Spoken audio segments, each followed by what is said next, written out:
Good evening, everyone. This week's parsha is Parshas Shmos. I'd like to dedicate tonight's Drasha in memory of my mother, Miss Shalamis Rabinowitz, Shalamis Bas Rav Yaakov Eliezer. Her first yard site will be tomorrow night, Mirz Hashem. Okay, Perek Aleph, Pasuk Zayin, chapter 1, verse 7.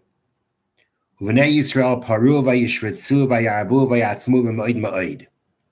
And the children of Israel who had come down to Egypt, and this is after that entire generation that first came down to Egypt passed away. Torah tells us the Jewish people were fruitful, they swarmed, they multiplied, and they became very, very strong. Vatimolei haaretz aisam, and the land was filled. I'll translate that as of them. The land was filled of them. What does that mean exactly? So the commentary of Hamak Davar from the Netziv says that we might think that what this means is we know the Jewish people were living in the land of Goshen. That was the land that they were settled in. They had their own enclave, they had their own area called Goshen, that's where they lived, and all the Jews lived there alone. And so it could be that this pasuk that talks about the tremendous increase of the Jewish people, that the land of Goshen became full from them. There were so many of them, the entire land of Goshen, the entire area of Goshen was filled up from them. But Netziv says if that's what it meant, then it really should have said the words, Vatimelei haaretz mehem, and the land was filled from them. And that would mean that the land that they lived in became completely filled with them because they multiplied so much. But rather, from the fact that it says osam, that therefore the way to really read it is, or the way to translate it is, and the land became filled with them. And based on that meaning, says the Netziv, that the land we're referring to is not just the land of Goshen, where they had originally settled, but it means the entire land of Egypt now became filled with the Jewish people. The Jewish people, instead of just living in Goshen, were spreading out. And they were spreading out to the point, and they were spreading out to the area called Egypt, called Mitzrayim, where the typical Egyptians lived. And it's saying that area became filled with them. They filled up every area of where the Egyptians lived, because they started moving out from their Jewish neighborhood into the Egyptian non-Jewish neighborhood. So the Netziv says, and we actually find that later on in the Torah, by Makas Bechoros, by the death of the firstborn, so the Torah says that Hashem skipped over the houses of the Jewish people and smote the firstborn of the Egyptians. Well, that would imply that there were Jewish people living amongst the Egyptians. Weren't the Jews in Goshen? The answer is no, they weren't just in Goshen. Many of them had now moved amongst the Egyptians. So you had both Jewish and Egyptians' house mixed together. And still, those Jewish homes were spared. And now let me read to you from the Netziv. Uba hakosev lahakdim bazeh sibas sinas Mitzrayim gzeres hamalchus b'achshavas chshad mashal ola al das Yisrael. The Torah, by telling us this, is now introducing to us what was the cause of what we read further. Soon we're going to read how Paro plotted against the Jewish people, accused them of wrongdoing, accused them of disloyalty, which was not true, nothing the Jewish people ever considered. And they enslaved them in a very cruel and painful way. The Torah is giving us now an introduction. It's letting us know where the Jewish people fall short that this befell them. The fact that Paro was able to plot against them and accuse them and cause them so much pain and suffering wasn't just something random. The Netziv is telling us, the Torah is telling us that this was brought about because of the spiritual shortcomings of the Jewish people. But Kol Zeba, how did this all come about? How did God allow it all to come about? Ba mishum shebikshu latzeis meritzayin Yaakov aviyim, because they wanted to leave. They wanted to abandon the will or the desire of their forefather Yaakov. Sheyeshvu dafka beretz Goshen, that they should specifically and only live in the land of Goshen, kadeshu badad v'nivdom Mitzrayim, so that they should remain separate from the Egyptians. Aval heim lo ratzu kein, but they didn't want to do that. Yaakov had specifically wanted that the Jewish people should have their own area. They should have their own place where they live separate from the Egyptians. And Yaakov didn't want them leaving there so that they should not become amongst the Egyptians and assimilated amongst the Egyptians and influenced by the Egyptians. But that's not what was haapening now. The land became filled with them. They were all over. They moved into every nook and cranny, any open house the Jews bought up in Mitzrayim, where the Egyptians were living. And that was because they had this desire to break out of the Jewish ghetto and to start mixing amongst the Egyptians. That, the Torah is telling us, because that is what brought about the decrees of Paro. And the Netziv continues, and he quotes the Medrash. Ubishmois Rabba Isa Oid, and the following is stated in the Medrash, Nishemes Yosef Paskum Ilamo. Once Yosef died, the Jewish people stopped practicing circumcision, bris milah.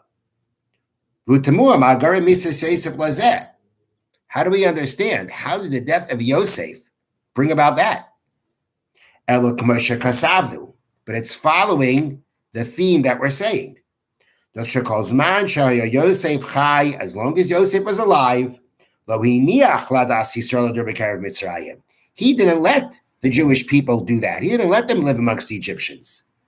And therefore, they were observing the mitzvah of bris milah. But once Yosef died, which the Torah does tell us straight out, Torah tells us that our entire generation died, and then it tells us Jewish people multiplied, and the land was filled with them.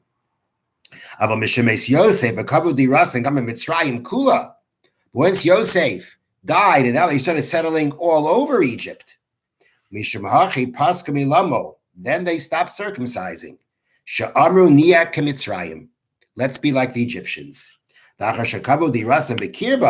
Once they started living amongst them, they wanted to be like the Egyptians. It shouldn't be so recognizable that they are Jews. They shouldn't be so separate from them. And because of that, the Medrash actually says, once Yosef died, they stopped circumcising, and at that point, Hashem turned the hearts of the Egyptians from loving the Jewish people to hating them. Shavach Hashem liba lisnei amid. It's a pasuk in Tehillim that says Hashem turned their hearts to hate the Jewish people. Once the Jewish people started assimilating amongst the Egyptians, started making themselves too much like the Egyptians, that is when Hashem turned their hearts to hate the Jewish people. So what's happening here, says the Netziv, is that the Jewish people are breaking out from the Jewish neighborhood because they want to live amongst the Egyptians. And because of that, they begin assimilating to the point that they're ready to stop performing bris milah, so not to be so different from the Egyptian neighbors. And when that is what happens, and when Yaakov was alive, they didn't do it. Yaakov wanted them in Goshen specifically that this shouldn't happen. And Yosef wouldn't let them leave Goshen. But once it came out that Yosef died, that's when they started spreading. And this is when the problems began of what we read, where Paro accuses them of disloyalty and plots against them, etc. Which carries a very important lesson. Very important lesson that we have to make sure not to abandon who we are. And we don't always have the option of only living in a Jewish neighborhood. But the point is that we have to always stay strong and not allow non-Jewish influences to push us to change from who we are. We have to always be ready and strong to live as loyal, Torah-observant Jews who are proud of who they are and aren't going to just change because they want to fit into the society around them. Now, I think it's important to point out here that the Netziv telling us that the Torah is telling us this because this was the Siba, this was the cause by why Hashem allowed Parah to plot against them. Now, the question may be obvious in our minds, and that is that we know that Hashem told Avraham already that the Jewish people are going to be enslaved, are going to be in exile and enslaved and persecuted for 400 years. So this is supposed to happen. And it sounds like from the Netziv that, well, you know why this all happened? Parah plots against them and causes them all the suffering is because they wanted to assimilate, which means that when they want to assimilate, and as the Medrash says, Hashem turned their heart to hate them. That's the way that Hashem says, no, you're not going to assimilate. I'm going to make sure that you stay as you stay Jews. Now, but it sounds like it's because they're pushing to become more, to assimilate, that therefore because of that, Hashem now brings us all. But weren't they supposed to be enslaved? Isn't that part of the decree that's to go through? But I believe the answer really lies in a concept that Rabban Nachmanides writes in his commentary Parshas Lech Lecha, where Hashem tells Abraham the Jewish people will be enslaved. And Ramban asks the obvious question, well, if the Jewish people are decreed to be enslaved, then why do we find the Egyptians were punished for enslaving them? They're just doing what Hashem wanted to happen. And one of the answers that the Ramban gives is that the Egyptians overdid it. Yes, they were to enslave the Jewish people, but not drown the children. Which means that there is a level of slavery that had to happen and a level of persecution because of slavery that had to happen. But it didn't have to be as bad as it came out being. And the fact that it came out as bad, the fact that Hashem allowed the Egyptians to decide to be extra cruel to them and extra abusive of them was because, according to the Netziv, the fact that they wanted to assimilate. Hashem said, no, you're not going to do that. I'm not going to let that happen. And the Netziv in a different place says that the Jewish people are compared to Kodesh, to holy objects. And the Netziv explains that metaphor is to bring out the idea that, something that's a holy object, whether it be a sacrifice, whether it be truma that we give to the Kohen, it's permitted to be consumed. It doesn't stay untouchable. It can be consumed. But you actually have to be more respectful when you eat a holy object than regular. It's a holy object. It has to be eaten with a certain level of respect and dignity. You can't act in a gluttonous way when you're eating Kodesh, especially. There's a certain level of respect, even when you're consuming it, that you have to have for something holy. Which means that the nations of the world have to realize that even if Hashem allows them to rule over the Jewish people, they have to realize who they're dealing with and what they're dealing with, what kind of people, the children of Hashem, they're dealing with. And when they overdo it and abuse the holy nation, then they're punished for that. But there is a level of what may happen where there's supposed to be exile, there's supposed to be slavery, and that would happen anyway. But there's also the fact that the Egyptians went beyond, and this plotting and saying that they're disloyal, and the kind of way that they even treated the Jewish slaves, with the kind of severity and suffering and oppression that they did, that was beyond. That was beyond the decree. That was beyond what they need after the Jewish people. That's what they decided to do out of cruelty. And that, says the Netziv, was brought about because of the fact that the Jewish people want to assimilate. And to prevent that, Hashem says, not going to happen. You want to be like the Gentiles, but they're going to push you back.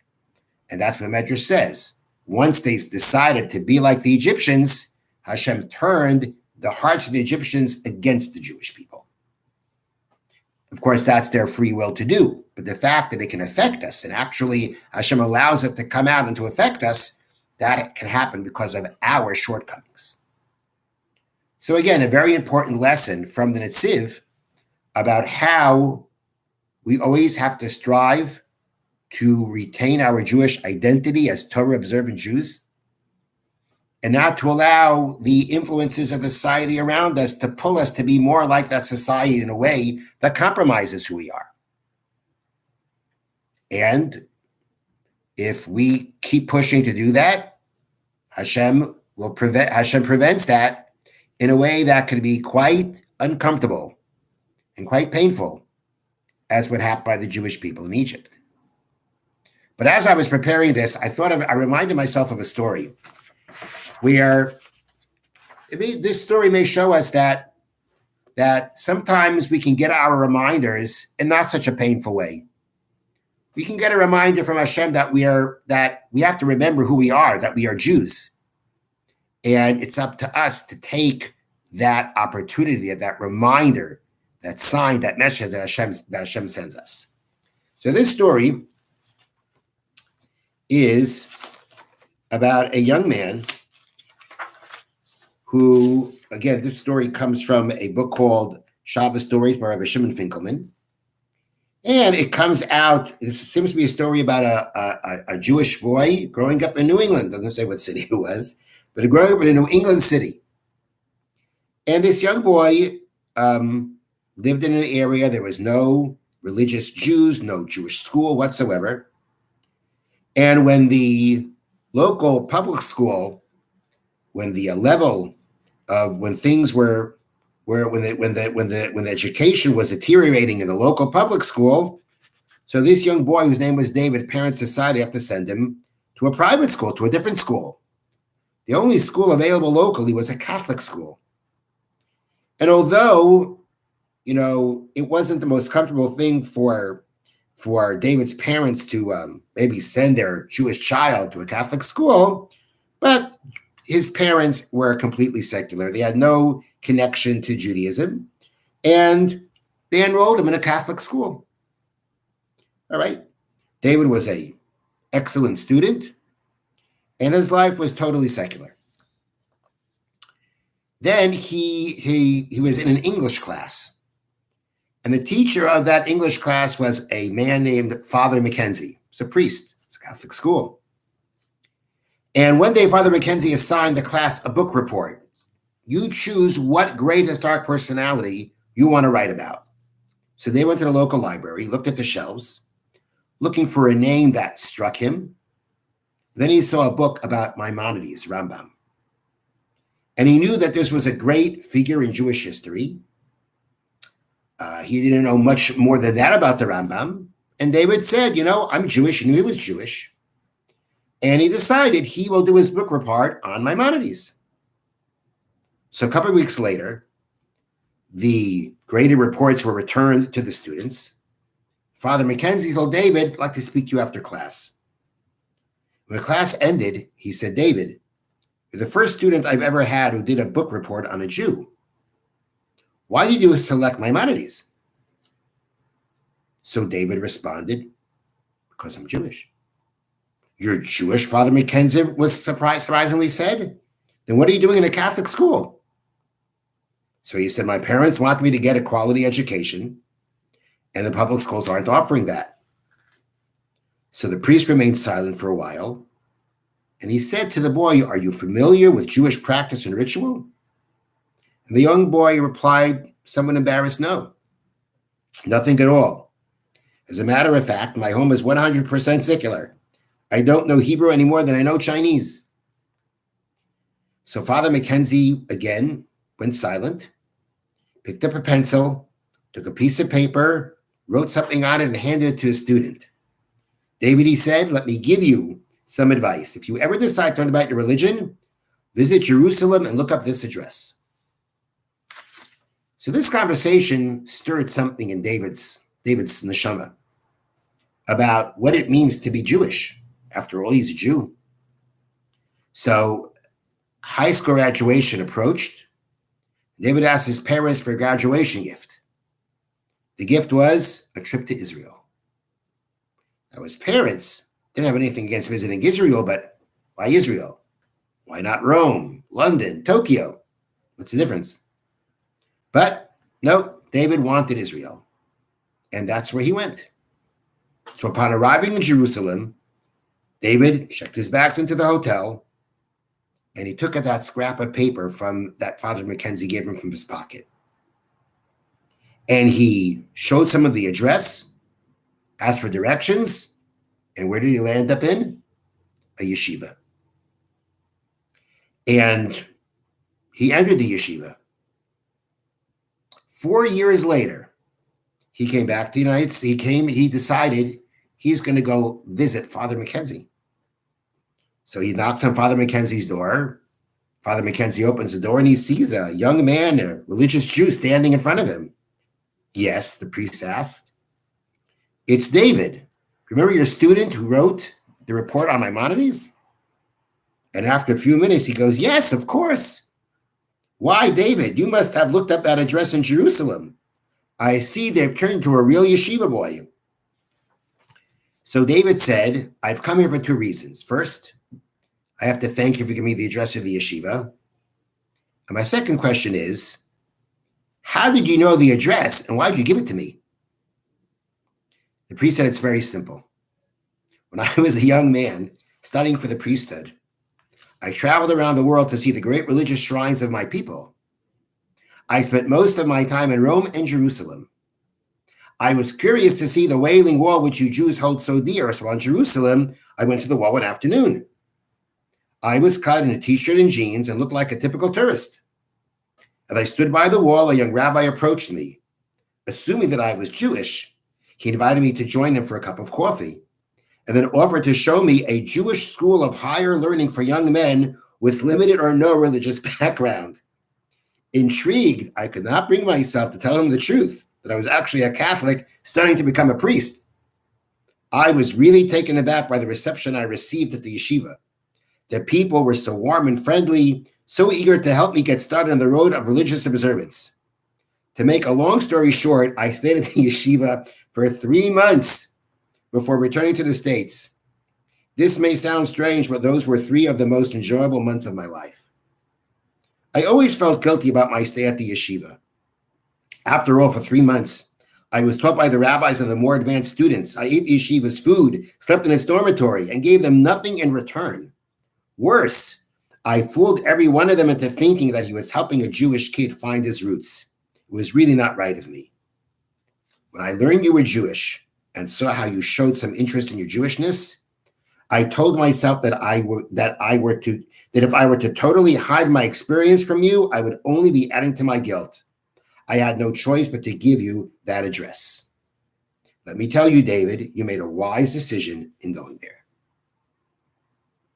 So this story just kind of struck me, or I was reminded of the story, and maybe see the story as a lesson that there are times where Hashem reminds a Jew that he is a Jew in a positive way, in a mind-boggling way. And it's really up to us to be open to seeing those messages or those reminders and take those reminders and lessons to remain proud and faithful Torah-observant Jews. And that we should be able to take the lesson that way instead of the more difficult way. So that we should remain proud Torah-observant Jews and merit God's blessings in being that. And that is the lesson of what the Netziv taught us in this week's parsha. When the Jewish people began to assimilate, Hashem pushed them back and said, not happening. The Egyptians that you want to become part of and one with them, they're going to push you back.